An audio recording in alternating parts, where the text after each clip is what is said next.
The Washington AI Network, along with Nets Club, hosted a breakfast event to celebrate UK Ambassador Dame Karen Pierce's 5 years in Washington, D.C. Here's a conversation in front of an audience of members of Congress, diplomats, tech innovators, media, and members of the Washington AI Network. I want to start by talking about the AUKUS Alliance, because you played such a critical role. Can you talk about, what is it, like 3 years now, and how that's changed things? Great. I think that's a great question. So thank you, Tammy, and hello, everybody, and thank you for coming. So if you go back to the 1950s, when we were all in a nervous state after the end of the Second World War, and the Cold War is just beginning, and Britain and America developed out of the Manhattan Project of pooling their nuclear technology and resources. And part of that was all about naval, and part of it was about nuclear reactors powering submarines. Not nuclear weapons on submarines, that's different, but how you get something called nuclear propulsion. And nuclear is the bedrock of the very special bilateral agreement we have had with the Americans since 1958. And that agreement has continued unchanged until 3 years ago, as you say, where the Australians desire to have a nuclear-powered submarine so that they could make more of a contribution in the Indo-Pacific to security and stability and prosperity. They asked us to help, we talked to the Americans, and then for only the second time in history, that nuclear-powered technology has been shared with another country from America, and that's Australia. So together we will build these submarines. They will be at the disposal, as it were, of the cause of peace in the Indo-Pacific, and that's called Pillar 1. And in Pillar 2, we have a really exciting set of technological projects to make sure that the US, Australia, and the UK beat the competition, which often means China, in new technologies, and can develop together really advanced systems, civilian as well as military. They're going to keep the peace and stability. And it's really exciting to think that all our scientists can collaborate on that. So it's 3 years later. How has it changed things? The way you want? It's definitely going in the right direction. Very sadly, you cannot build a submarine overnight. Too bad. It is too bad. Or anything nuclear. But it's But I going mean, well. has it changed the relationship with China? I mean, has it changed things? I think it has let the Chinese know two things that are important. One is that America and Britain really care about what happens in the Indo-Pacific, not just about freedom of navigation, not just about trade routes. We really care about the security of the Indo-Pacific, and it lets them know that Australia is now going to play a much bigger role in that. So in other words, it's not two countries coming in, as it were. I know you're a Pacific nation too, but fundamentally, the Chinese are now, if you like, aware that we mean what we say, and that Australia is a very powerful and capable, more capable ally in that way. What it's done technologically is bring a huge number of interesting companies together to start looking at things like quantum, underwater weaponry, underwater technology. So it's starting. I wouldn't say I could show you a physical thing, but in terms of the effect on world peace, to use a phrase, I think that's been a really net positive. Fantastic. Okay, we got to go to Afghanistan. I've always wanted to ask you this. Did you ask for that job? I mean, how long were you ambassador? I did ask for it. And I asked And by the way, it. that tells us everything about you. No, well, that's very nice of you. Up until that point, my postings in the Foreign Office had been Tokyo, Washington, New York, and Geneva. And I'd not been anywhere difficult. And I thought, well, if I want to get to the highest levels of the Foreign Office, I got to put more into the pot. There are other people in the Foreign Service going to all these really difficult places. So I thought, I will pick a really difficult place, and I will go there for 2 years.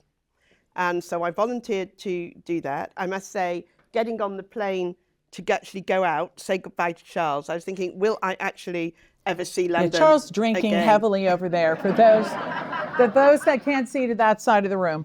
And in the end, I didn't do 2 years. I did 1 year because I was asked to come back to London to do a different job. But I must say, in terms of serving alongside Americans, military and civilian, that was the most amazing experience. And it wasn't at the time that we saw leading up to the Taliban takeover in 2021. This was a time when there was hope for Afghanistan. It was always ever going to have a shallow trajectory, but what we were doing, both economically and security-wise, was working and really important. And I worked very closely with Americans and the military in that. And today, do you think there's any chance to convince the Taliban to bring girls back into the fold, to help them get educated? Is there any opportunities to negotiate at all? I think there are differences, from what I see, there are differences of view within the Taliban leadership about this. There are those who, and this is all relative, so when I say there are those who want to reach out to the West, that's not like most countries reaching out, but there are people in the leadership who do understand that this is harmful to their ability to get foreign loans, to get foreign aid. It's also harmful to the country of Afghanistan because you've got half your population not working, not productive, not learning, kept indoors fundamentally. But the people who are actually at the top of the Taliban right now are incredibly hardline about the position of women. And there are even moves to put up more curtains in the very small windows that compounds already have, so no one can look in and see a woman. And this is getting to levels of absurdity. But it is also quite clear that at the moment, the Taliban have such a grip on society and indeed on their own movement that exhortations from us are probably not the way to go.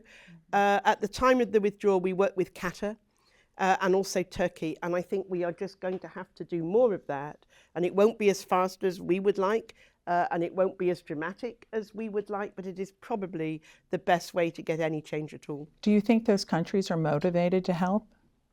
They were certainly very helpful just after withdrawal as well as during withdrawal.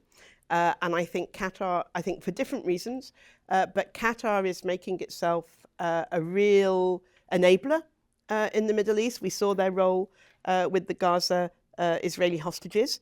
And I think Turkey, France always said of Turkey that they were ambivalent about Turkey coming into the EU. They didn't really want to expand the EU, but they would say of Turkey that she has puissance, she has power. And I think what we're seeing in the first quarter of the 21st century is the power of Turkey coming back, and Turkey wants to be a player. You have a great quote in British Vogue about that in the air in Washington, there's power. By the way, she said there's glamour in New York, so I don't know. I thought we looked pretty good today. I think we look pretty good. But do you feel that sense of power changing with the new Trump administration? Is there more power in the air? Is there less power in the air? How do you look at it? I think on that particular point, it's just here in Washington. It's almost the minute you get within the city, there are particles of power. Right. Not fewer than there used to be when we were here 30 years ago, but it's now diluted because Washington is a more normal city, for want of a better phrase. There are more things to do. The Kennedy Center has a broader program. The theaters have a broader program. The restaurants are better, if I may say so. The wharf is fantastic, so that the proportion of power is perhaps smaller of the whole, but it's still a very powerful city, and it's a fantastic city. I'm so glad you said that. It's the best city in the world after London. Tell Walter to move back. Come on. What's he doing? It snows here too. You don't have to wait for the snow to come to New Orleans. Okay, I have to ask you about Ukraine. You spent so much time working on the various issues with the ambassador's White House. What do you think comes next? Do you think that Trump administration, I know you don't want to predict the Trump administration or any Washington administration, but what do you think the next opportunity is for Ukraine with this administration? So I'm very encouraged by President Trump's pronouncements on peace through strength. I think that's incredibly important in the Ukrainian context. And I think in General Kellogg, as his Ukraine envoy, he has a very fine public servant who has a lot of understanding about the Russians and a lot of understanding about the issues on the ground. So I'm confident that together we can work together and we can find a way forward that helps the Ukrainians and ultimately brings stability back. But it won't be easy. I'm not going to pretend it's easy. I'm not even going to pretend that Putin is queuing up to negotiate. But I think the strength aspect of this, peace through strength, is exactly the right way to approach it. Okay. The new Prime Minister, Keir Starmer, what is his relationship with President Trump? Oh, they got on very well. They've talked a few times on the telephone. They had dinner together in September in the margins of the UN General Assembly. The President was very gracious and invited the Prime Minister and Foreign Secretary to his personal apartment in Trump Tower, which has the Did most you get to go? Yes. Oh, yes. Oh, do weren't going tell. to miss an opportunity like that. I was going to say, you have the most fantastic view of New York.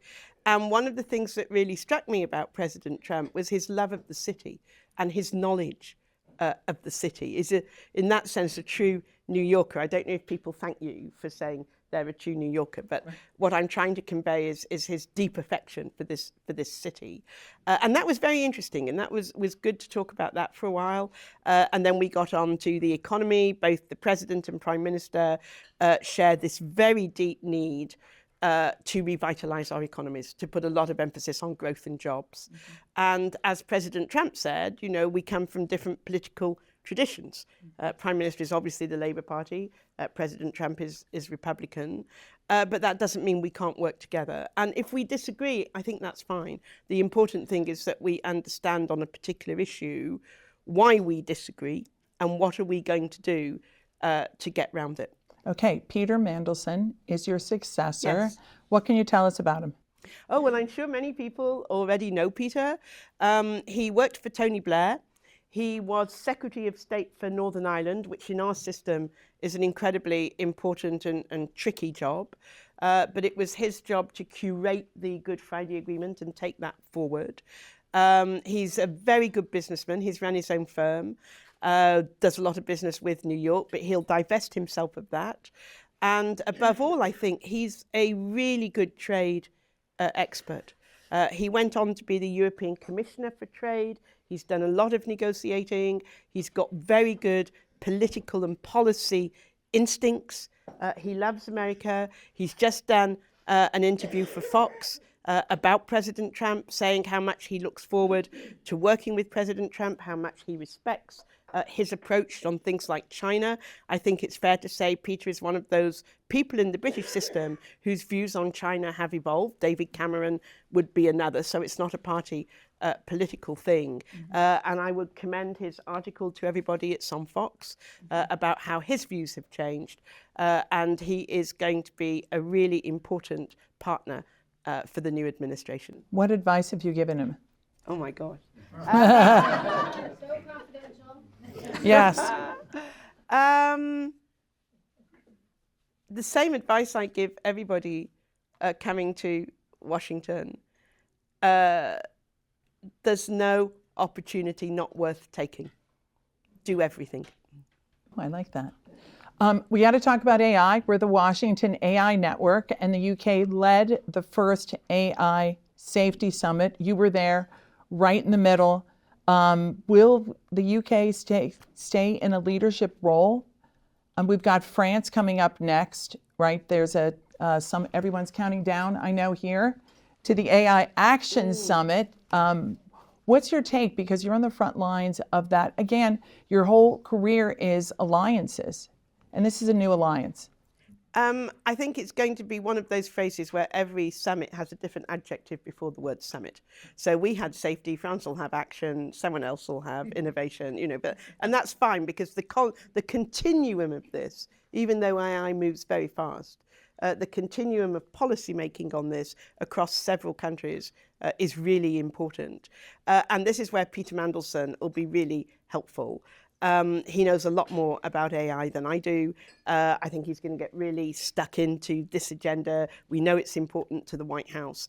I think UK will definitely stay engaged. It's an odd thing to say when you think of how big the American and Chinese economies are. But the British economy is 6th largest in the world. We are the 3rd largest in terms of AI. Which is really quite astounding. Now, there may be quite a gap between America and China and the UK, but the point is we're the third, and we obviously want to build on that, and we want to develop our skills as a tech superpower. So this area is an incredibly important one, and I know that Peter will be spending a lot of time on it. Great. Okay, I have to turn to Queen Elizabeth because you're the last ambassador Yes, I was. during her reign. Oh my gosh, yes. Boy, what an experience, right, to be there with her and how people feel about her. Can you just give us your thoughts on her? I mean, she defines the United Kingdom for so many of us. She's both a person and an institution. And she was very well aware of that. She had a great phrase. She said, I have to be seen to be believed. And she was very good at undertaking engagements for that reason and holding things. I had to phone her just after I got to Washington because I hadn't been able to have an audience before I went out. It's a very strange thing to talk to the Queen on the telephone, let me tell you. But she has a very deep knowledge of America, not just because she's met 13 of the past American presidents. In some ways, you would expect that from a British head of state. But when she was a young girl, she was taught English constitutional history to prepare her for being queen, because it was always assumed she would be, as her uncle was not married at the time. And the master at Eton College, which is just across the river over a little footbridge from Windsor Castle, she'd walk there every day for her English constitutional lessons. But he was also an expert in American history, and he would throw in American history for good measure.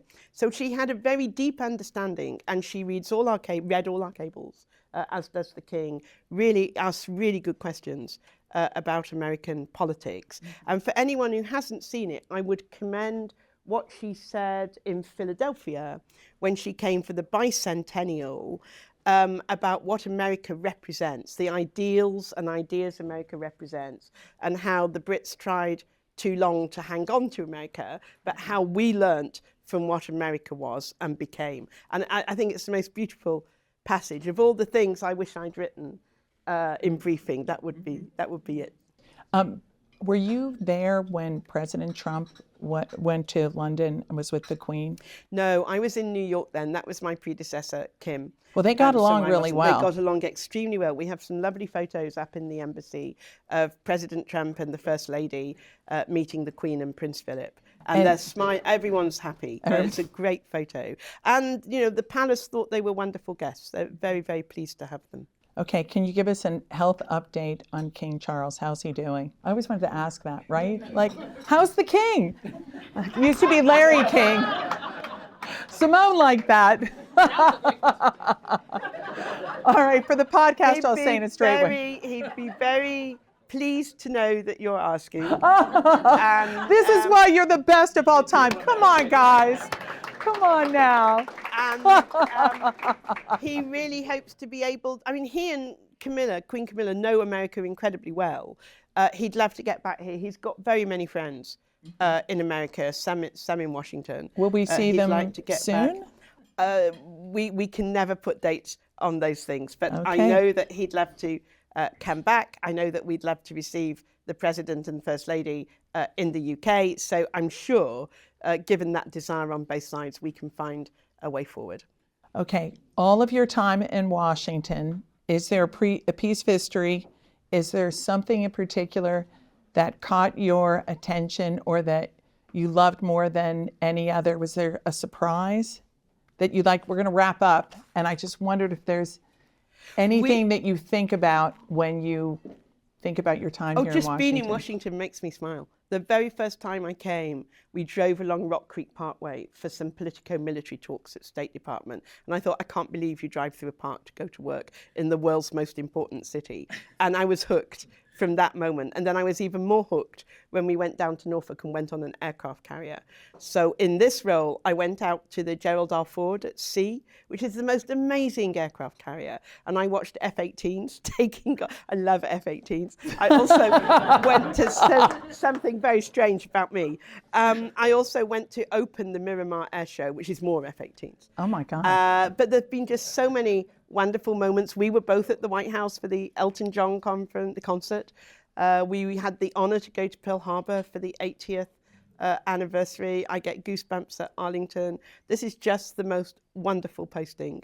And we are so lucky to have been with all of you here. The one thing that did surprise me, when the Queen died, we had a queue. It was a very good queue. It would have done credit to any British queue outside the embassy of ordinary citizens come to pay their respects. And some of them were kind enough to leave tributes and bring flowers, and children wrote poems. Some of those people queued for 8 hours. That was amazing, and I think I was surprised. I mean, obviously it was wonderful, but I think we were all very surprised and moved by that. So I think it's another symbol of the fact that the people-to-people bonds are still there, and it's our job, it'll be Peter's task to keep those going, as well as all the policy and operations stuff. Well, we wish you all the best. Well, thank you.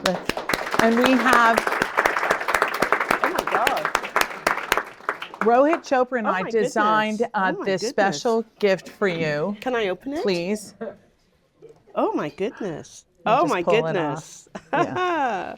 Well, I find it very hard to say what I think about America, because it really is a second home. And I'm going to start crying if I try and tell you what I think about America. But it has been the most enormous honour to represent the King, the Queen, and the United Kingdom here. And I won't see any more because we're on camera. But thank you, everybody. Thank you for taking us into your homes and your hearts and your work. This is the most important alliance. And wherever I go, whatever I do, I'm going to do my best to keep it like that. Thank you. You can just slide Can't it get off it this open. way. Right, slide it the whole off. thing. Yeah, Tammy's getting bored of me Hardly. trying to open this. This is amazing. Oh my goodness. Okay, everybody, right, watch out. You have to read it. There's a note on it. This is, oh, this is fantastic. So can I read it to you? It says, no, this is for Champagne opening and also Marine Barracks, which we forgot in 1812, which is why it's so beautiful. This says, Karen, forever the Dame of DC, December 31st, 2024. Thank you so much.